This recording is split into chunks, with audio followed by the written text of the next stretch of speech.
Today, we're going to have a look at emotional and mental well-being during the menopause. My name's Tracy Montgomery and I am your menopause strategist. And I talk about all things menopause, midlife, and all the crap that goes with it. So, we know that we're going to start going through menopause at some point. That can be any time past 40. The average age is 51. However, it can happen in your teens, it can happen later. So we're going to be aware of it. We know it's caused by the depletion in our hormonal levels, in particular estrogen and progesterone levels. Now, the thing is, I do the big we here, we as females, as humans, are here just to make more little humans.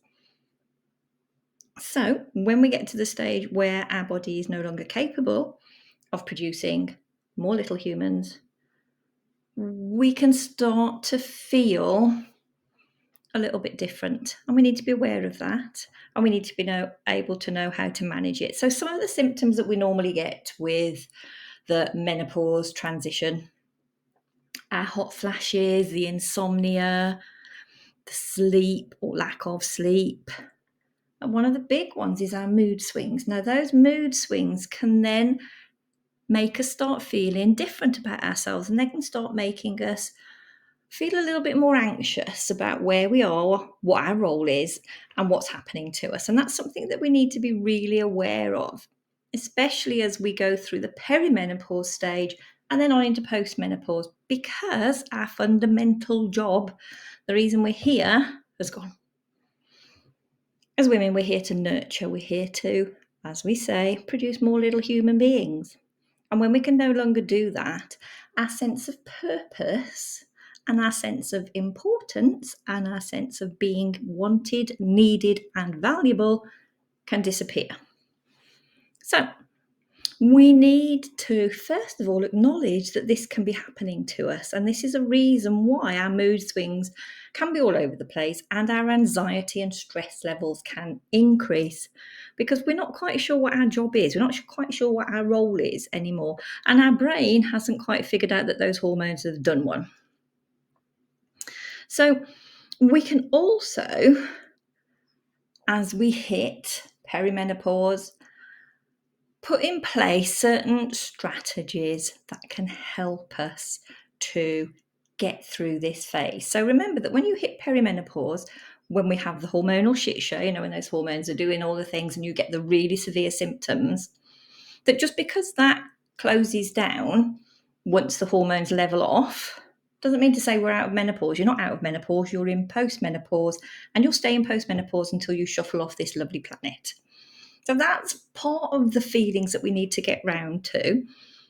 We also need to remember that some of the physical changes that we're going through are not always as beneficial for us, like the slowing down, the fatigue. They're not that beneficial for us as a human, and they can in themselves play back into how we feel about ourselves. So we know during postmenopause that we can become very fatigued, can't be bothered to do anything. It's a big effort sometimes to get up in the morning. We know that. And we know that some of us can put on a little bit of weight at this stage. But what we need to remember is that if we keep moving, any sort of movement, that can help how we feel about ourselves. So it really is imperative at this stage that we get out and about and we move. Bit of fresh air, 10 minutes fresh air every day can have huge beneficial effects on our mood and how we feel about ourselves, no matter what stage of life we are in. So we know the hormones are doing something strange to us and making us feel a bit weird. If we bring in a little bit of self-mastery, so we start to take a little bit of control, we start to understand what's happening to us. So things like routines.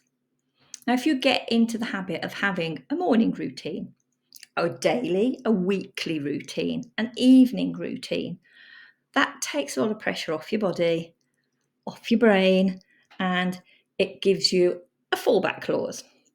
That's part of self-mastery. Journaling, getting everything out of your head, can make huge advantages. So if you're journaling, you can do a gratitude journal. You can be grateful for where you are, what you're doing, how you've got here.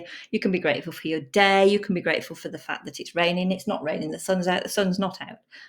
All of those little things help with your mood and how you are feeling. That then helps to reduce the anxiety. Things like meditation. So if we meditate, we take ourselves to another place. We get rid of all the stress that's around us, and we can incorporate that within our exercise. So some people like to edit, don't know what that means, like to exercise and sort of meditate at the same time. So, if you go for a walk, you're playing some music and you're lolly. I often hum if I'm walking because it sort of like takes me out to somewhere else. Or you might want to watch a cloud, that sort of thing. That's giving you a bit of grounding. That's making all the anxiety around you go away. And they are sort of things that you know that you can do. We also need to be well aware of what we're eating at this stage.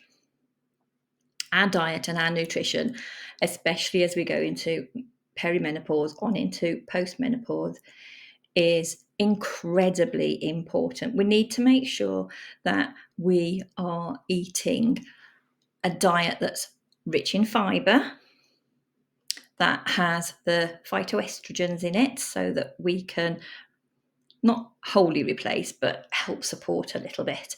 And make sure that these are gut friendly. Things that are irritants, we don't want to have too much of. Things like coffees, limit your coffees, limit how long you have your coffees for. Your alcohol, we know that's an irritant. Spicy foods, they aren't always beneficial in huge quantities at this time. So things like a Mediterranean diet is often recommended as we get into this menopausal phase. And going it alone. Really going it alone. So let's think about this. The menopausal transformation is going to affect half of the population at some point. Well, just over half the population. I think it's 51% of the population are female.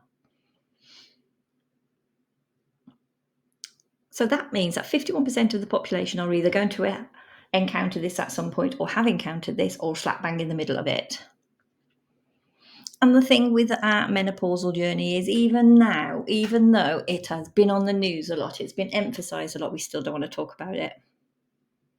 So find a group of people like Menopause Midlife and all that crap that goes with it. Come and join those sort of groups and get a support system of people that are going through exactly the same sort of symptoms as you are. So, thank you for watching. I hope this has been useful. This is not a journey you have to go on your own. It can be an exciting new phase journey rather than a daunting journey. And you're not the only female that's ever gone through this. You're not the only female that's ever going to go through this. And you're certainly not the last to ever go through this. So come and join us in Menopause, Midlife, and all the crap that goes with it. I look forward to talking to you soon. Bye for now.